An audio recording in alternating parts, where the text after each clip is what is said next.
WhatsApp welcome back to our channel. तो guys कैसे हो आप सब लोग? होप आप सब लोग ठीक होंगे, फिट एंड फाइन होंगे, अपने लाइफ और दिनों को एंजॉय कर रहे होंगे और आपके घर में आपके मम्मी डैडी और मम्मी डैडी की मम्मी डैडी भी ठीक होंगे, यही दिल से दुआ करता हूँ यार।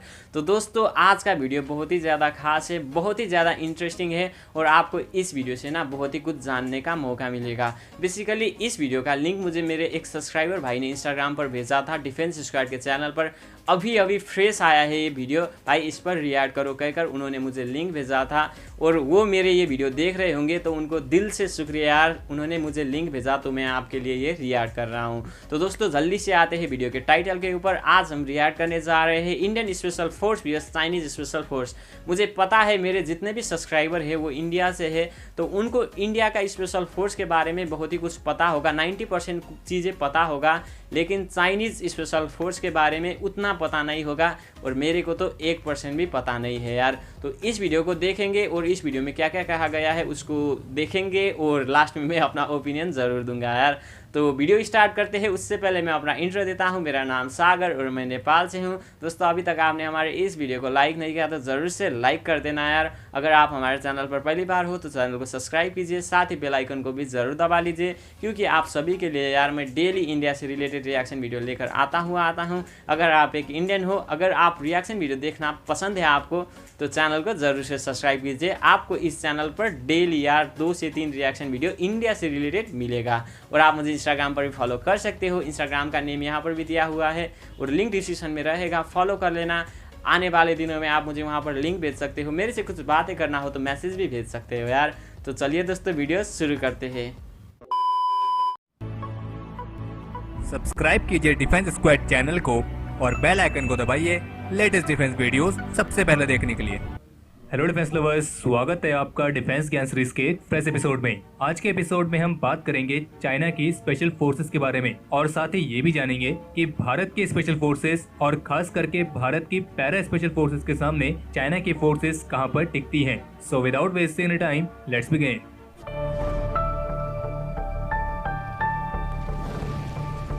वीडियो को फुल देखना, मजे आने वाले हैं। अगर आपसे ये सवाल किया जाए कि वर्तमान समय में जो टॉप 4 स्ट्रॉन्गेस्ट मिलिट्रीज हैं, जिनमें अमेरिका, रशिया, चाइना और भारत आते हैं, तो इन मिलिट्रीज की स्पेशल फोर्सेस का नाम बताइए। तो आप में से अधिकतर लोग अमेरिका, रशिया और भारत, इन तीनों मिलिट्रीज की स्पेशल फोर्सेस का नाम बड़ी आसानी से बता देंगे, लेकिन आप में से बहुत ही कम लोग होंगे जिन्होंने चाइना की किसी स्पेशल फोर्सेस का नाम सुना होगा। या फिर हम आपसे ये सवाल करें कि आपने आखिरी बार चाइनीज कमांडोज के बारे में कब सुना था, और इसमें अधिकतर का जवाब होगा कभी नहीं। लेकिन आपको बता दें कि चाइना की जो स्पेशल फोर्सेस है वो अन्य देशों के स्पेशल फोर्सेस की तरह ही एग्जिस्ट करती है। और अधिकतर लोगों को चाइना के स्पेशल फोर्सेस के बारे में इसलिए नहीं पता होता है क्योंकि पहला तो ये कि चाइना अपनी इस तरह की जानकारियां बहुत ही कम पब्लिक डोमेन में जारी करता है, और जो जानकारी पब्लिक डोमेन में मिलती है वो भी चाइना की तरफ से नहीं होती है, बल्कि कुछ रिसर्च सेंटर्स अपने एनालिसिस के आधार पर वो जानकारी डालते हैं। और दूसरी बात यह है कि जो स्पेशल फोर्सेस वाला कॉन्सेप्ट है, इसमें चाइनीज मिलिट्री ने काफी देर से एंट्री करी थी, और चाइनीज मिलिट्री में स्पेशल फोर्सेस की शुरुआत लेट 1980s और अर्ली 1990s से हुई थी। और जबकि इसके कंपेयर में जो भारत की पैरा स्पेशल फोर्सेस हैं, उनकी शुरुआत तो वर्ल्ड वॉर 2 से ही हो गई थी। चाइनीज मिलिट्री की जो स्पेशल फोर्सेस है, उनके जो स्ट्रक्चर है वो काफी अलग है। ये forces people's liberation army special operation forces के नाम से जानी जाती हैं, और इसके अंदर airborne brigade, amphibious landing operations और नेवी के लिए रैपिड रिएक्शन फोर्स शामिल हैं। और चाइना की पीपल्स लिबरेशन आर्मी की सारे स्पेशल फोर्सेस स्पेशल ब्रिगेड्स पर आधारित हैं, और इनकी हर एक ब्रिगेड का साइज एक रेजिमेंट के ही बराबर होता है, जिसमें करीब 1000 के आसपास ट्रूप्स अलग अलग 3 बटालियंस में डिवाइड होते हैं, यानी कि ये तीनों ही स्पेशल बटालियंस होती हैं। और वॉर टाइम के दौरान अलग अलग टास्क के लिए हर एक स्पेशल बटालियन में पर्सनल्स की जो संख्या होती है वो अलग अलग होती है। जैसे कि अगर कोई स्पेशल रिकॉनेसेंस मिशन है तो इसमें जो ट्रूप्स की संख्या होगी वो 2 से 4 तक होगी। और चाइनीज आर्मी में टोटल 7 स्पेशल ऑपरेशंस बटालियंस हैं, जो कि चाइना के साथ अलग अलग मिलिट्री रीजन्स को बिलोंग करती हैं, और ये battalions directly military region leaders की कमांड में आती है। और इसके अलावा जो पीपल्स लिबरेशन आर्मी की 18 ग्रुप आर्मी है, इसके पास अपनी खुद की एक स्पेशल रिकॉनेसेंस फोर्स है,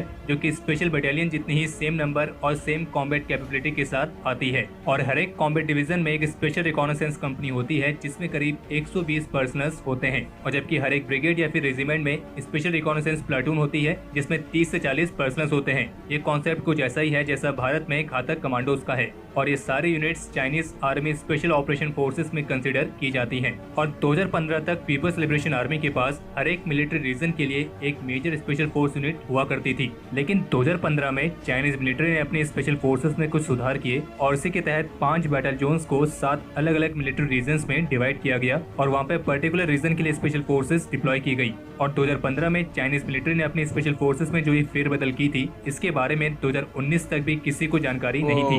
और फिर बाद में आई जानकारी के मुताबिक जो ये अलग अलग मिलिट्री रीजन्स हैं, उनमें कुछ इस प्रकार हैं। पहला है बेजिंग मिलिट्री रीजन, जहाँ पे रिकॉनेसेंस और असॉल्ट ट्रूप्स को तैनात किया गया है। दूसरा है नानजिंग मिलिट्री रीजन, जहाँ पे फ्लाइंग ड्रैगन नाम की स्पेशल फोर्स तैनात की गई है। तीसरा है ग्वांगझोउ मिलिट्री रीजन, जहाँ पे साउथ चाइना स्वॉर्ड नाम की स्पेशल फोर्सेस तैनात हैं। चौथा है जिनान मिलिट्री रीजन और यहाँ पर है ब्लैक बिली और ईगल स्पेशल फोर्सेस। पांचवा है शेंगयांग मिलिट्री रीजन और यहाँ पर है north east tigers special forces. छठा है चेंगडू मिलिट्री रीजन और यहाँ पर है south east eagle special forces और चीता स्पेशल फोर्सेस। और जो सातवीं है वो है स्वॉर्ड स्पेशल फोर्सेस और ये एक ऐसे मिलिट्री रीजन पर तैनात है जिसके बारे में कोई भी जानकारी पब्लिक डोमेन में उपलब्ध नहीं है, यानी कि जहाँ पे स्वॉर्ड स्पेशल फोर्सेस तैनात की गई है उस मिलिट्री एरिया का किसी को नहीं मालूम है। और ये स्वॉर्ड स्पेशल फोर्सेस एक एम्फीबियस सिस्टम है जो कि 2001 में स्थापित की गई थी और बाहरी दुनिया में इसे चाइना के ट्रम्प कार्ड के तौर पर डिस्क्राइब किया जाता है। और 2004 में एक आइलैंड के खिलाफ इस यूनिट ने एक मॉक ऑफेंसिव भी कंडक्ट किया था और इस एक्सरसाइज में इस यूनिट ने इलेक्ट्रॉनिक जैमिंग सिस्टम, गनशिप्स और एयरफोर्सेस की मदद से एक आइलैंड को कैप्चर किया था। यानी कि ये एक ऐसा स्पेशल फोर्स सिस्टम है जो कि हवा, पानी, जमीन तीनों कहीं से भी ऑपरेट किया जा सकता है। बाकी इनके अलावा कुछ और भी special force unit Chinese military में शामिल हैं, जैसे कि लेसिन कमांडो एयरबोर्न फोर्स। लेसिन का मतलब होता है थंडर गॉड। इसके अलावा पीपल्स लिबरेशन आर्मी नेवी की सी ड्रैगन नाम की commando force, mountain eagle commando unit जो कि पीपल्स आर्म्ड पुलिस की एक पुलिस टैक्टिकल यूनिट है और ये सिंगजियांग ऑटोनोमस रीजन में काउंटर टेररिज्म, राइट कंट्रोल और अन्य स्पेशल टास्क में इस्तेमाल की जाती है। और ऐसी एक और यूनिट है स्नो लेपर्ड कमांडो यूनिट जो कि पहले स्नो वुल्फ कमांडो यूनिट के नाम से जानी जाती थी और ये भी एक पुलिस टैक्टिकल यूनिट है। और चाइनीज पीपल्स लिबरेशन आर्मी जिसकी टोटल 5 थिएटर कमांड है, जिनमें से वेस्टर्न थिएटर कमांड भारत के साथ लगी एलएसी पर डील करती है और सिचुआन, तिब्बत, कांसू, निंगसिया, क्योंगाई, सिंजियांग और चोंगिंग ये सभी इसके अधिकार क्षेत्र में आते हैं। और इसके हिसाब से देखें तो एलएसी पर अगर भारत के साथ डील करने की बात आती है तो यहाँ पे इस्तेमाल होगी माउंटेन ईगल कमांडो यूनिट जो कि किसी मिलिट्री की स्पेशल फोर्स नहीं बल्कि पीपल्स आर्म्ड पुलिस की एक पुलिस टैक्टिकल यूनिट है जिसे शिंगजियांग ऑटोनोमस रीजन पर तैनात किया गया है। और इसके अलावा सिचुआन की south west China falcon special forces भी इसके साथ शामिल होंगी जो कि हंटिंग लेपर्ड्स के नाम से भी जानी जाती हैं। अब अगर कंपेयर करें चाइनीज स्पेशल फोर्सेस को भारत की पैरा स्पेशल फोर्सेस से, तो इससे पहले आपके माइंड में ये बात क्लियर होनी चाहिए कि स्पेशल फोर्सेस यूनिट्स चाहे किसी भी देश की हो, उस यूनिट के अंदर उस देश के सबसे ज्यादा ट्रेन, सबसे ज्यादा वेल इक्विप्ड और सबसे बेहतरीन सोल्जर्स होते हैं। और हर एक देश के स्पेशल फोर्सेस में जो सिलेक्ट करने का प्रोसीजर होता है उसका बेसिक कॉन्सेप्ट एक ही होता है और वो ये है कि वो देश अपनी उस स्पेशल फोर्स यूनिट में अपने देश के सबसे बेहतरीन से भी बेहतरीन सोल्जर्स को शामिल करना चाहता है। लेकिन फिर भी मान लीजिए अगर हमें कंपेयर करना हो दो स्पेशल फोर्सेस के बीच में, तो हम यहाँ पे उन्हें कंपेयर कर सकते हैं उनके एक्सपीरियंस के आधार पर कि उन्होंने कितने ऑपरेशंस को अंजाम दिया है और किस जगह पर दिया है। और अगर इस हिसाब से देखा जाए तो भारत की जो पैरा स्पेशल फोर्सेस हैं वो न केवल देश बल्कि विदेशों में भी बड़े बड़े ऑपरेशंस को अंजाम दे चुकी है। और वहीं इसके कंपेयर में जो चाइना के स्पेशल फोर्सेस हैं उनके पास भारत के स्पेशल फोर्सेस जितना कॉम्बैट एक्सपीरियंस नहीं है। और जबकि भारत की पैरा स्पेशल फोर्स तो कई बार वॉर गेम्स में यूएस नेवी सील्स और ब्रिटेन की एसएस जैसी बेहतरीन स्पेशल फोर्सेस को भी मात दे चुकी है। और बाकी इसके अलावा अगर कोई पॉइंट सबसे ज्यादा मैटर करता है तो वो करता है मिलिट्री टैक्टिक। और हर एक देश की मिलिट्री टैक्टिक अलग अलग होती है, लेकिन ऐसा बहुत ही कम होता है कि जब किसी युद्ध में दो देशों की स्पेशल फोर्सेस एक दूसरे से टकराएं। और इसलिए अंत में हम बस यही कहेंगे कि स्पेशल फोर्सेस किसी भी देश की हो, अगर उनके साथ ये स्पेशल वर्ड यूज हो रहा है तो कोई ना कोई एक बहुत बड़ा कारण है जिसके कारण उन्हें स्पेशल कहा जा रहा है। और बाकी आप हमें कमेंट सेक्शन में लिख के बताइए कि अगर आपको भारत के किसी एक स्पेशल फोर्स में जाने का मौका दिया जाता है तो आप कौन से स्पेशल फोर्स को ज्वाइन करना पसंद करोगे? मैं तो टाइम आया तो पैरा पर जाना चाहूंगा यार। तो हमारे आज के इस एपिसोड के लिए इतना ही। अगर आपको ये एपिसोड पसंद आया हो तो इस वीडियो को लाइक करें और अगर आपका कोई सवाल या फिर सुझाव हो तो उसे कमेंट सेक्शन में शेयर करें। बाकी अगर आपने इस चैनल को सब्सक्राइब नहीं किया है तो इस चैनल को सब्सक्राइब करना ना भूलें।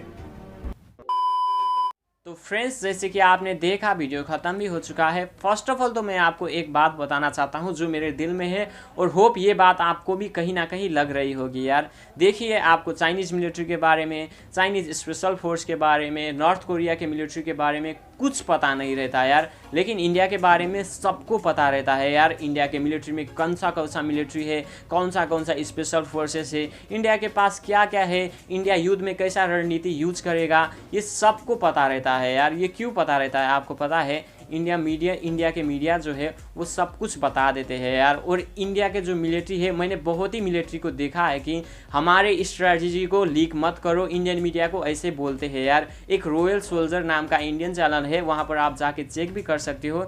इंडियन सोल्जर ये कहते हैं कि हमारा युद्ध में जो स्ट्रैटेजी होगा उसको लीक मत करो, हम कैसे लड़ेंगे कैसे नहीं लड़ेंगे ये बाहर लीक मत करो, ऐसा बोलते हैं यार इंडियन मिलिट्री। तो आप सोच ही सकते होंगे ना, इंडिया का जो मीडिया है ना, कुछ मीडिया, सभी मीडिया तो वैसा नहीं होता, लेकिन कुछ मीडिया जो है वो अपने ही मिलिट्री का स्ट्रैटेजी दुश्मन को बता देते हैं यार। और ये जो है माइनस पॉइंट है इंडिया के लिए। अब आते हैं मेन मुद्दे के ऊपर, दोनों में से स्पेशल फोर्स कौन सा खतरनाक है। तो दोस्तों इस वीडियो में जैसे ही कहा है यार, स्पेशल फोर्स, आगे ही स्पेशल वर्ड लिखा है, तो दोनों ही स्पेशल है यार, दोनों कंट्री के। लेकिन स्ट्रॉन्गेस्ट कौन है आप मुझसे ये पूछोगे तो देखो, मेरे को तो इंडियन स्पेशल फोर्स बहुत ही ज़्यादा खतरनाक लगता है, क्योंकि मैंने उनके बारे में बहुत ही ज़्यादा सुना भी है। और इंडियन स्पेशल फोर्स जो है वो बहुत ही आगे से थे यार। और चाइना के बारे में तो वो ज़्यादातर चीटिंग करता है। मैंने ये भी सुना था कि उसके पास जो J-20 विमान है वो भी जो अमेरिका के कुछ विमान से वो चोरी करके बनाया है, ऐसा मैंने सुना था। और चाइनीज़ जो स्पेशल फोर्स है वो भी खतरनाक होंगे अपने जगह पर, लेकिन उसका जो स्पेशल फोर्स है वो औरों कंट्री के स्पेशल फोर्स के बाद में आया है। तो आप सोच ही सकते होंगे इंडिया के स्पेशल फोर्स के पास ना बहुत ही सारे एक्सपीरियंस है, और उन्होंने अपने आप को प्रूफ भी किया है यार। इंडिया में भी प्रूफ किया है, बहुत ही सारे जो मिशन है उसमें भी प्रूफ किया है, और बाहर भी प्रूफ किया है कि हम स्पेशल फोर्स है। इसीलिए मेरे को तो इंडिया का स्पेशल फोर्स बहुत ही खतरनाक लगता है। बाकी आप लोगों को किसका स्पेशल फोर्स खतरनाक लगता है? आपको चाइना का स्पेशल फोर्स को खतरनाक लगता है या इंडिया का स्पेशल फोर्स खतरनाक लगता है? कमेंट करके ज़रूर बताना यार। तो चलिए दोस्तों, आज के लिए इतना ही। होप आपको इस वीडियो में मज़ा आया होगा। अगर वीडियो में मज़ा आया होगा तो वीडियो को दोस्तों के साथ ज़रूर शेयर करना। तब तक के लिए bye bye, take care, love you all, जय नेपाल, जय हिंद।